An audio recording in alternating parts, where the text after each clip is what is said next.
Сәлеметсіздер ме? Сіздермен мен Асан Фазылбекұлы. Мен өз каналымда сіздерге химияны оңай әрі түсінікті түрде жеткізетін боламын.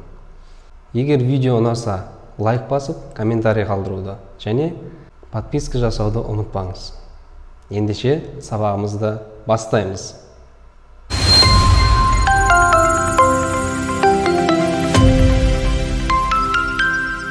Бүгінгі сабағымыздың тақырыбы химиялық реакциялар деп аталады.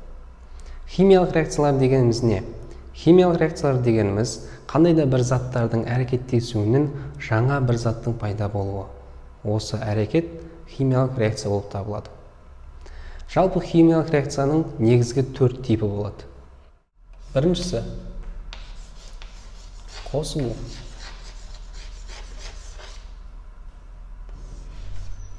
Қосылу реакциясы кезінде екі жай заттан бір күрделі зат, немесе екі күрделі заттан басқа бір жаңа күрделі зат түзіледі.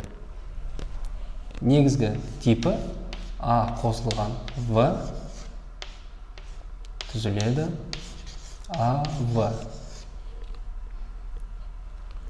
Мысалы, сутек қосылған оттегі түзіледі су.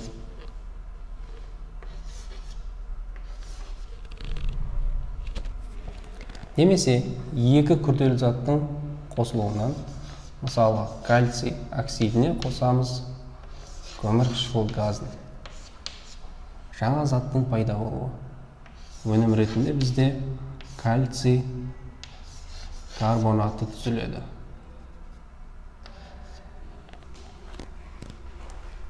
Демек, қосылу реакциясында екі зат қосылып, бір күрделі затты түзеді. Екінші, айырылу реакциясы.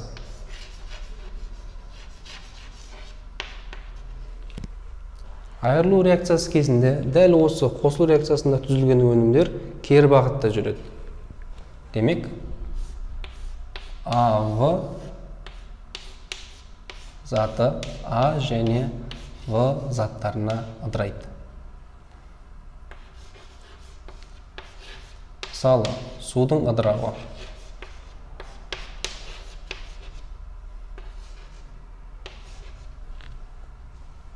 Ал күрделі заттың түзілуі.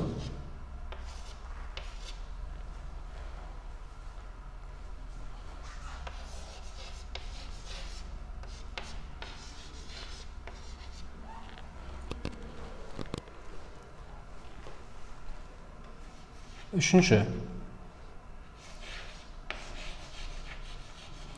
орын басу реакциясы.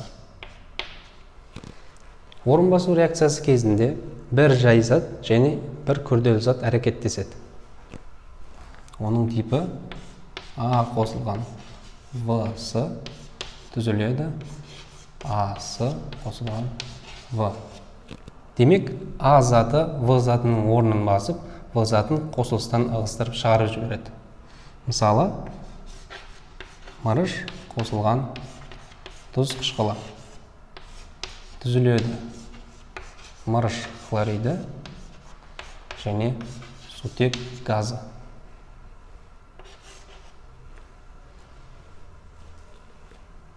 Төртінші, алмасу реакциясы. Алмасу реакциясында екі күрделі зат әрекеттеседі және бастапқы катиондар бір-бірімен орын алмастырады. Оның типі АВ қосылған СД түрінде болады. Бұдан түзіледі АД заты қосылған СВ заты. Мысалы, калий хлориді қосылған натрий бромиді түзіледі. Калий бромиді қосылған натрий хлориді.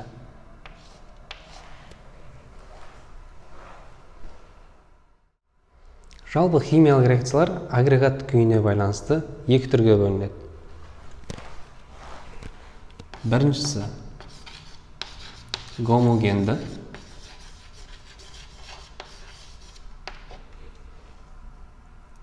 екіншісі гетерогенді.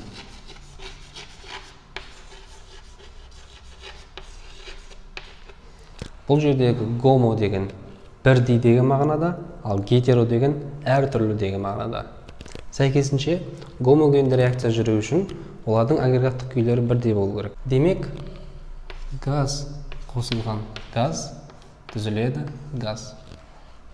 Мысалы, SO2 қосылған O2 түзіледі SO3. Реакцияны теңестіретін болсақ, өнімнің алдына 2 және SO2-ның алдына 2-ні қоямыз. Ал гетерогенді реакцияда әртүрлі агрегаттық күйдегі заттар әрекеттесе береді. Мысалы, қатты қосылған газ түзіледі қатты зат. Кальций қосылған оттегі түзіледі кальций оксиді.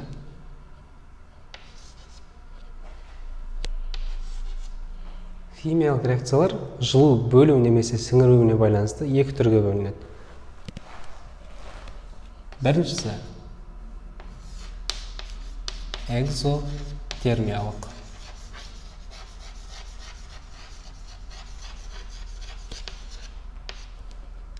Екіншісі эндотермиялық.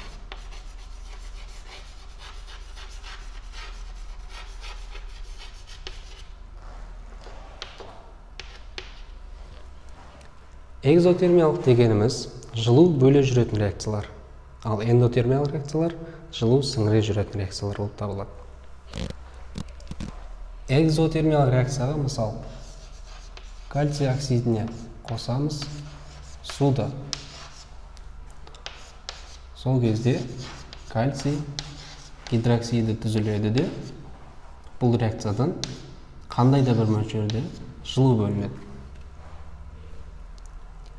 Ал эндотермиялық реакцияда, мысалы азотқа оттегін қосатын болсақ, азот эквивалентті оксид түзіледі де, қандай да бір мөлшерде жылу сіңіріледі. Және 2-ні қоямыз. Осымен біздің бүгінгі сабағымыз аяқталды. Видео ұнаса лайк басып, комментарий қалдыруды және подписка жасауды ұмытпаңыз. Сіздермен бірге болған мен Асан Фазылбекұлы. Келесі сабақта кездескенше.